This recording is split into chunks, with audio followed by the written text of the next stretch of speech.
The rising inequality and growing political instability that we see today are the direct result of decades of bad economic theory. The last 5 decades of trickle-down economics haven't worked. But what's the alternative? Middle-out economics is the answer. Because the middle class is the source of growth, not its consequence. That's right.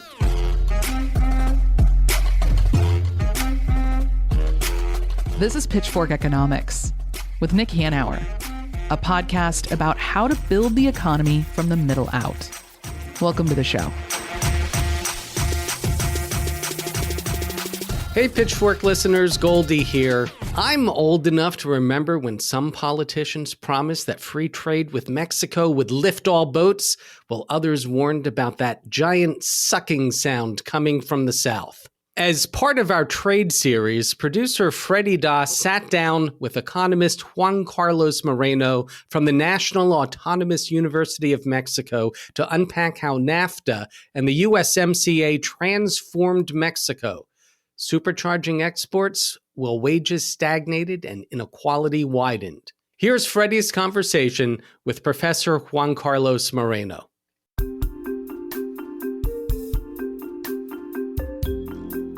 Hi, my name is Juan Carlos Moreno-Brid. I'm a professor of economics at the University of Mexico, the Faculty of Economics. It's a pleasure to be here with you.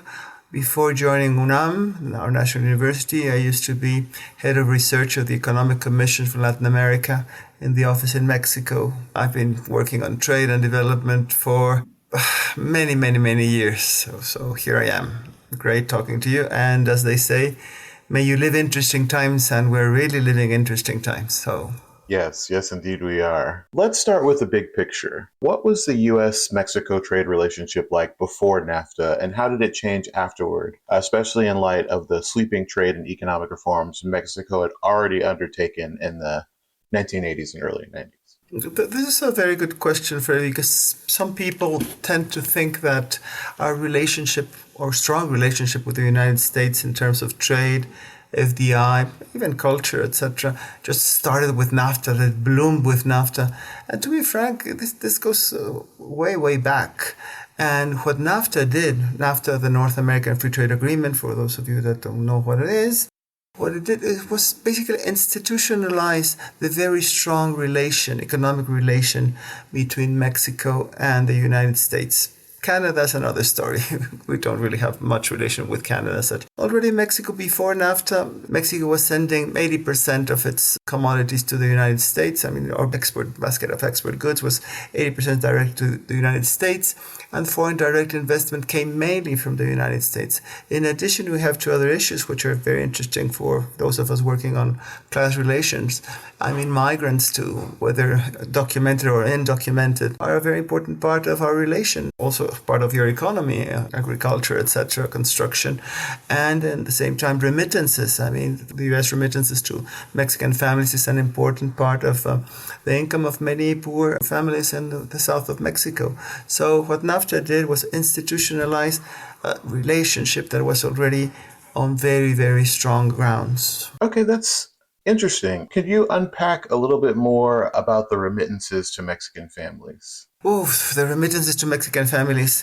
What we have is not only Mexican families, people from Mexico and Central America, they go to the United States. They've been going to the United States for ages. I mean, the difference between the income per capita in the United States and in Mexico is huge. It's like 3 times, maybe like 4 times on average. So there's a huge pull factor for Mexicans to go to the United States, the promised lands where you pick up dollars in the middle of the street. They're just, floating. You just have to catch them. And well, that has been going for ages. Different administrations in the United States have approached this issue or problem or challenge in very different ways. Some of them looking at it as a complementary relation, which I think that's the way it should be. And others thinking it's a very competitive relation that Mexicans in general shouldn't be allowed in the United States, like what I believe is the current approach of the Trump administration, that trying to kick out everybody that it's not actually born in the United States. And if you're born in the United States, not undocumented parent, I don't know what happens. So remittances slowly but steadily have been an important part of the income of poor families in Mexico. Mind you that the very, very poor don't have the money to travel to the United States. It's not cheap. You have to pay lots of mordidas, we call it in Spanish, illegal payments to different officers. So, but having said so, it's still poor families that send some of the father, the mother, the kids, etc. And then, well, when they finally end up having a job in the United States, they send $100, $200, which may not seem a lot for an American family, but it means a lot for poor families in the south of Mexico. So now that the administration is trying to tax remittances, well, this is going to be a huge blow to some poor families in Mexico and in Central America also. I'm glad we talked about that, because I feel like that's something that I don't think people see or notice when we have these discussions. I think it comes also, Freddy, with people may not see the value of having Mexican workers in the United States, whether documented or undocumented. I mean, some of the jobs that they carry out are very, very important for the U.S. consumer.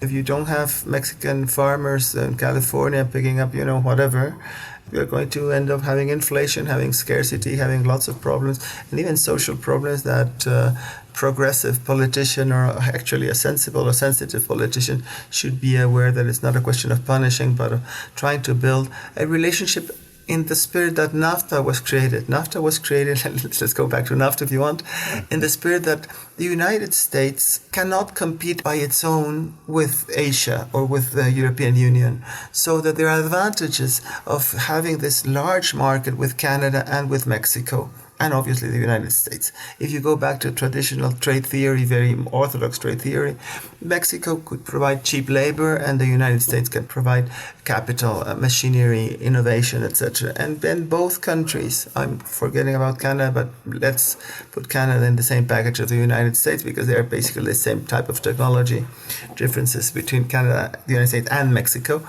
And both nations would benefit because Mexico would start specializing in the use of its abundant factor, which would be cheap labor force, and the United States on the other hand.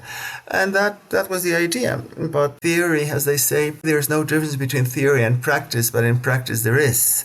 And that didn't happen. It's still the case that the spirit should be, now that the USMCA is going to be, I don't know whether renegotiated or annihilated, whatever, it should be that the region should work as a region, not as just the United States and these guys that happen to be the neighbors that they don't like us now. So that we can be more competitive with other regions of the world by combining what makes us individually stronger. Certainly. I mean, economies of scale, economies of scope, you name them. But there's a big difference also between the European Union, the way the European Union has been created, and the NAFTA or the USMCA. We don't have free travel of labor. So that's a big issue. A big if. Capital can move from one country to another, basically undeterred. But labor, that's not the case. Yeah, and that's a really important point. When NAFTA was being debated, there was a real public conversation about it in the United States. Was the same thing happening in Mexico? How was it framed politically the same? Was it seen as a consensus policy? I think you said earlier that it was basically just formalizing a lot of the existing trade relationship. Trade and investment relations. Yes, Freddie. Let me remind your audience that NAFTA is like the cherry of the cake in a strategy that Mexico started in 1981, 1982. Mexico moved away from state-led industrialization and import substitution to what we call now neoliberalism, or we call them market reforms. So in that sense, the big discussion or the big issues or the big debates were in 1982, 1983, whether Mexico should move away from its traditional development agenda of state-led industrialization and import protectionism, trade protection, and to adopt market liberalization, start shrinking the state, starting opening the economy. And that was the reaction, and that was a decision of the Mexican government. And not only the government, academics, the few that were against NAFTA, they were a very small minority. Remember that well, for your audience, in 1982, Mexico woke up to the surprise that from being an oil giant and the future of the developing world, we defaulted on our external debt, GDP collapsed, unemployment soared, precariousness and poverty were just rampant, etc. So something had to be done, and the decision was to move away from the other approach to development to this one, in which Mexico in the mid-1980s, 95, 1986, 87, was one of the most open economies in the world. We were the poster child of trade liberalization and financial liberalization. So by the time that Salinas de Gortari and Bush, as far as I remember, they signed the agreement, it was just like evident. It was very welcome. Mexico was supposed to become part of the club of the rich economies. And there was some debate, but really not a lot of debate. I mean, the intellectual climate in Mexico, the political climate in Mexico was very much in favor of, wow, let's join the US. Let's be like the United States. Instead of, we used to have a saying that, oh, poor Mexico, so close to the United States and so far away from God. And yes, and the Salinas administration, I think that he was a very keen politician, and the climate was in favor of that. It had already been like 8 years moving in that same direction of trade liberalization, so why not join the United States and profit from being placed as a special export platform to the United States? Then came China, and then things happened in a very different way. But there were some debates, some discussions, some people worried about there was going to be winners and losers. So what would happen with the losers? In particular, in the agricultural sector, farmers, whether the imports of corn are going to wipe them out of the market or end up being very, very poor. And there were some clauses in NAFTA protecting some of those sectors. But in general, the whole approach to NAFTA, I could say it was a welcome approach that Mexico was going to finally lift away from its trap of slow growth, poverty, and inequality. And thanks to export-led growth, who can discuss that, exports are going to be the engine of the economy, and then move us closer to the United States in the sense of well-being, income per capita, etc., etc. So it was very much a given and a welcome. I'm not saying there was no opposition. There was some opposition, but in general, people were largely in favor. Very much in favor. And it seemed that the normal thing to do. And it was like, wow, finally, a developing country, Mexico, was admitted to the club of the rich, and then we were admitted also to the OECD, WTO, you name it. It was part of a movement away from state-led growth.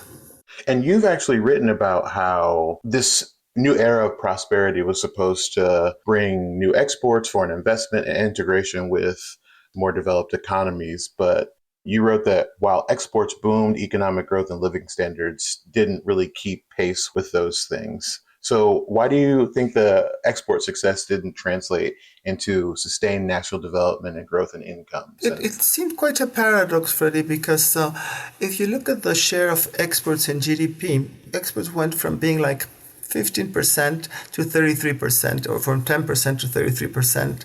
And exports from being oil basically came to be manufactured goods, and also high-tech manufactured goods. So it was like, wow, I mean, this is what was supposed to happen. This engine, a very dynamic engine, was going to pull the rest of the economy. But although exports soared, imports also soared, Freddy, because the way that the policy or industrial policy was implemented in Mexico was that the idea was to boost exports, the gross value of exports, but nobody paid a lot of attention to the value added of exports. So there were a lot of incentives to export, and it didn't matter what you were going to buy as inputs, were inputs from Mexico or inputs from abroad. So exports soared, Imports also soared. So what economists call that is linkages, backward linkages. You have, like in trains, you have the engine and you have all the linkages to the rest of them, the cars. What happened is that exports became a very, very dynamic but lonely player, say, in the economy. They were great exporting, but when you looked at what we were exporting, inside those products, inside that export basket, there were a lot of imported inputs. So there are a lot of empirical studies and, oh, great, this industry or this firm ended up being one of the key players in the world in the exports of manufacturers. But actually, he was just bringing imported inputs into its production. We were more like an assembly box, not really manufacturing, but assembling. So in that sense, the link between exports and growth was not going to happen, didn't happen. There were two additional factors that didn't help. One is that without investment for economists is the production of machinery, equipment, infrastructure, because from most of people is putting money in the bank. But investment, that didn't react in a dynamic way. In a sense, the shift from one agenda to the other development agenda, well, led some entrepreneurs or the business sector in particular to a wait-and-see attitude. Well, is this real? Is this going to happen?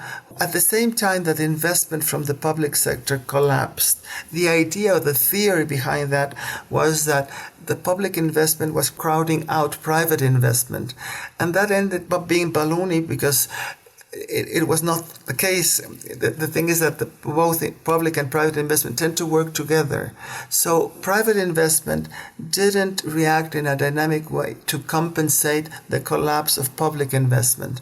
So our, say, productivity or the whole business climate or our whole competitiveness was not improved. So you ended up in a very, say, polarized economy in which a few firms did wonderfully. See, if you take from the middle of the 80s to 1994, when NAFTA is signed, Mexico is among the 5 top players in the world of exports of manufacturers, in the sense that it increased its share of market share. China increased it enormously, but Mexico is among its the 5th behind Vietnam, etc. After NAFTA, from 1994 to 2008, more or less, Mexico is second to China in the number of percentage points of the market that Mexico was able to appropriate, to penetrate in the world market of manufacturers. So it's a beautiful story. I mean, it's a very important story. But unfortunately, it kept running out of players. It's like if, I know you play football, but you may have a great player, but if he cannot play alone at the end of the story. So we have this magnificent success, but investment didn't react, and also the type of linkages were not promoted, backward linkages and forward linkages in the economy. So we ended up deindustrializing. Instead of industrializing, we ended up deindustrializing. Since the late 80s, actually, before NAFTA, the share of manufacturing in GDP and in employment started to decline, Freddy, and we never were able to enter into that stage of industrial development, which is the production of machineries by machineries. So we are not able to produce capital goods. If you come to Mexico, we don't have a firm that builds machines that is named Moreno or Perez or Cruz. Mm-hmm. You go to Germany, you go to Japan, you go to China. So our industrialization process got, stuck in no man's land in a way. So as a consequence, manufacturers stopped being an engine of growth, and Mexico actually, instead of closing the gap with the United States in terms of income per capita, it widened that gap. So we did everything that was supposed to be done according to the orthodox textbook, but that didn't happen. There's a quote. Just didn't work out the way. It didn't work out. No, it worked beautifully if you're an exporter, but for the rest of the economy, it didn't help. Poverty was more than 50% of our population at that, say, 2008, 2009. Well, before Andrés Manuel got into power, poverty was still, of 5 Mexicans, 4 Mexicans were described as income poor or didn't have enough access to health, food, etc. So the word vulnerable is the word we use. So after many, many years of reforms of NAFTA, now USMCA, you name them, the promise of export-led growth, of trade liberalization, etc., it didn't turn out to be a reality. So we have to move in a different way. And with the United States now, the question is we're further away from the United States in terms of welfare. And have there been conversations about how improving the trade relationship and economic relationship between the United States and Mexico would be the key to a more resilient economy for both countries? There are two sides on that issue that you're bringing, Freddy. One is that should we be closer to the United States? But the impression is that with the vision of the Trump administration is that being close to the United States, what does that mean? I mean, he already said that he wants to buy Canada or make Canada, it must be a joke, but when you live in Canada, I don't know how. It's very different swimming with a shark than seeing a shark in an aquarium. When you swim with a shark, you don't laugh at many things until you get out of the aquarium. So that point that you're making, that yes, it would be great if we could have something like an agreement like in the European Union, that labor was able to freely move from one country to another, and we could have, say, similar tax policies, etc. But that's not going to happen in the foreseeable future. So the question is, to what extent can Mexico have a delinkage with the United States and be closer to China and move away from the agenda of export-led growth, whatever, to the United States as the key market? But then we enter into one of your preferred topics, which is politics, Freddy. Can Mexico right now, does Mexico have the degrees of freedom to say, well, listen, we don't care about the USMCA and let's move closer to China? That's basically politically impossible.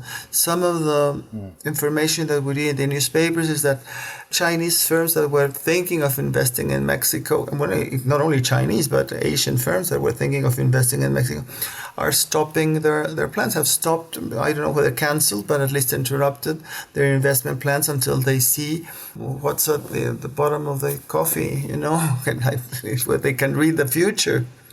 They're trying to wait and read the tea leaves, I guess. Yes, it's very difficult. I mean, right now the damage is already done, Freddy. Whether Mexico, our privileged position as an export platform, with certainty that you knew if you came to invest in Mexico, you were going to be able to export with preferred or preferential tariffs to the United States.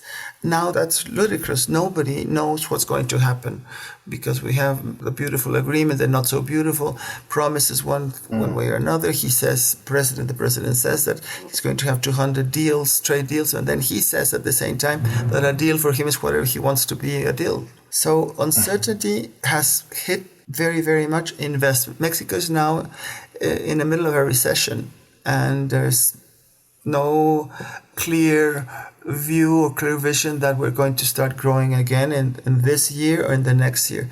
The renegotiation or the termination of the USMCA, or this issue with the vision of President Trump concerning North America, it's a warning. It's a very important warning to Mexico that we have to start thinking of a different agenda. And it's not that we're stealing jobs from the Americans. Actually, we're providing jobs, people to work in the United States. And we have been deindustrializing, although we do have a trade surplus with the rest of, with the United States.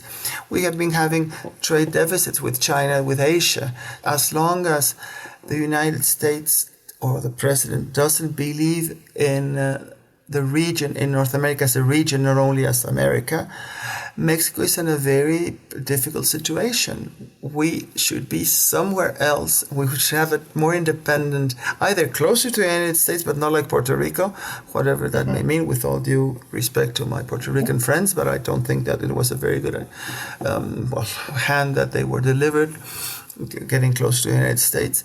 But do we have an option? Brazil has an option. I don't think we have any option. We have the menace of having the U.S. military being sent to our country.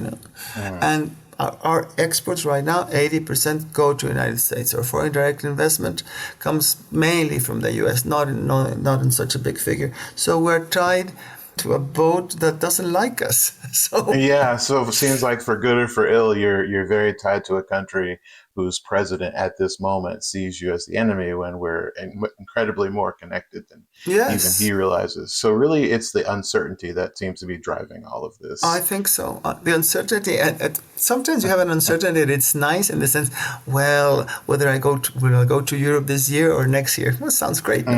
But this is the uncertainty. Are we going to be hit more? Are we going to be hit less? Are we going to hit more often? I mean, what's going to happen from one day or another? And we're close trade-wise, investment-wise, family-wise. Workers, Mexican, I don't remember the million of Mexicans that live in the United States. And remittances also. And if you want to limit to also crime and arms, etc., or drugs. We're having many similar problems, but we're not facing them, I believe, in a consistent, coordinated, say, friendly way. I know that it's a very harsh environment. The economy is about competition, but it's about regional cooperation. If you look at Asia, if you look at Europe, I mean, it's a very different story. And we're now in the middle of the desert, Freddy. Given everything that we've learned and that we've discussed in this interview, what do you think a fair and resilient trade relationship between Mexico and the United States would actually look like? What would make the biggest difference for the relationship itself and for working people in both countries? I think when you talk about trade or you talk about production, fair trade, one would talk about the fair treatment of workers and the fair treatment of entrepreneurs. In both sides of the equation. So let's start with entrepreneurs. We should have like similar tax systems. I'm not saying exactly the same taxes, but I think the tax system should be aimed to work like in Europe, like in that union, in such a way that you are not favoring the competition of, let's see who charges less taxes to corporations in order to attract them. So I think one has to look at that part. And when I say taxes, I can also mention environmental standards, labor standards, all that type of regulation that makes a fair business, or a business that is, I don't know what you call it, human, whatever, that has, if you want to call it and put it in economic terms, that all the negative externalities internalized in such a way that it doesn't matter very much whether you produce in the United States or you produce in Mexico. That would be one thing. So that treatment of the entrepreneurs, tax system, environmental standards, etc. Also labor laws. And in that same sense, the fair trade, well, it should be based that the workers are not, if you want to think of exploitation, that the work relation is an exploitation, well, okay, it's an exploitation, but workers should be treated fairly and squarely in both sides of the rivers that separate us. Whether we should also have industrial innovation policy that is shared, that if you have the United States, tended to complain about industrial policy in other countries, and the WTO is against many subsidies for innovation, but at the same time they have applied it. So I think that there should be preferential treatment in such a way that in Europe what they have is with the taxes and expenditure, they have a common way of spending on infrastructure, that the regions that are poorer or poorest tend to receive more so that you can move up. And I think that should also be, when I talk about policy and taxes, also about expenditure, that one should have like a common type of government, but that right now it's this is just fairy tale because we don't have anything similar to that. At the moment, I would just settle with that migrants are treated decently, are not treated inhumanely, that it should have a law, the American law that respects human rights to Americans, respects human rights to undocumented aliens, whatever they may call it, in the United States. And that, going back to trade, it should be based at, right now, Freddy, if we could get rid of uncertainty, that would be great. I'm putting the bar very, very low. Mm-hmm. But right now, this is a big mess. The uncertainty created on tariffs, the uncertainty created on foreign direct investment or investment in general. When President Trump said that if you want to avoid tariffs, you have to come and produce in the United States, you don't even have the workforce to absorb all that possibilities. So I think it's a fair trade should start with a change of the framework of some politicians that think that the only good American is a white American. And it seems like at minimum, like you said, you're setting the bar very low. At minimum, just a withdrawal of all the uncertainty and viewing America as the only entity that's able to produce anything of value in this part of the world, it seems like. And just if we can get rid of that sort of mentality, great. Then that's a good start for. But that's not going to be easy. You may remember more correctly than I do. There was a speech by Vice President Vance saying that the idea was not that all these were going to catch up with the Americans. That was not the way globalization was supposed to work. And say, wow, when you have a vice president thinking that that's not the way it should work, well, we have a big problem, because at the end, that's not what everyone else is thinking. No, and there are some things that if they don't work elsewhere, they won't work in climate action, for example, many others. No?